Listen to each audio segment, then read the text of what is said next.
Good morning students of class third.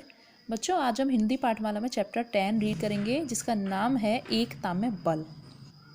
तो क्या आपको कुछ समझ आया है इसके नाम से? एकता में बल, इसका क्या अर्थ है?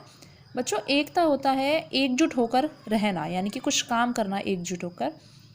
तो एकता में बल होता है, आप सभी जानते हैं। यहाँ आपको कुछ चित्र दिए हुए हैं और इसके माध्यम से आपको ये कहानी दी हुई है, इसको आपको कहानी बनानी है। देखिए, यहाँ पर आपको 3 मित्र दिए हुए हैं। ऊँट है, गाय और एक हिरन है जो एक साथ बैठे हुए हैं। अचानक क्या होता है, वहाँ एक शेर आता है। शेर उन पर हमला करने की कोशिश करता है। तो वो क्या करते हैं, तीनों एकजुट होकर उससे लड़ते हैं और अंत में शेर डर के भाग जाता है। तो यहाँ अगर कोई एक होता तो शायद उसके लिए संभव नहीं होता कि वो शेर से बच पाता, लेकिन वहाँ उन्होंने एकजुट होकर जब काम किया तो वो शेर डर के भाग गया। तो ये इससे कहानी आपकी बनी हुई है। बच्चों, एकता असंभव कार्य को भी संभव बना सकती है। चलिए, इसके माध्यम से हम एक इसकी स्टोरी कहानी पढ़ेंगे। इस चैप्टर में क्या दिया हुआ है, तो हम ये शुरू करते हैं।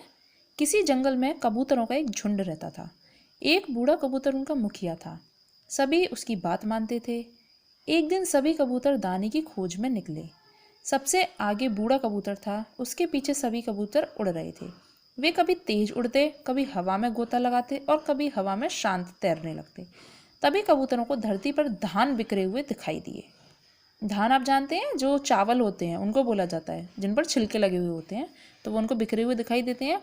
धान देखकर उनका मन ललचा गया। उन्होंने अपनी उड़ान हल्की की और आसमान में 1-2 चक्कर लगाए। सभी का मन हुआ कि उतरकर धान खा लिया जाए।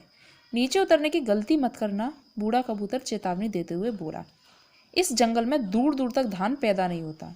यह अवश्य ही किसी की चाल है। कोई हमें लालच में फंसाकर मार डालना चाहता है। अन्य कबूतरों को बूढ़े कबूतर की बात पर विश्वास नहीं हुआ। उन्होंने कहा, आप बूढ़े हो गए हैं, इसलिए हर बात पर संदेह करते हैं, यानी कि शक करते हैं। यह भी हो सकता है कि किसी परोपकारी ने चिड़ियों के लिए दाना डाला हो। हमें भूख लगी है, उतरकर भोजन कर लेना चाहिए।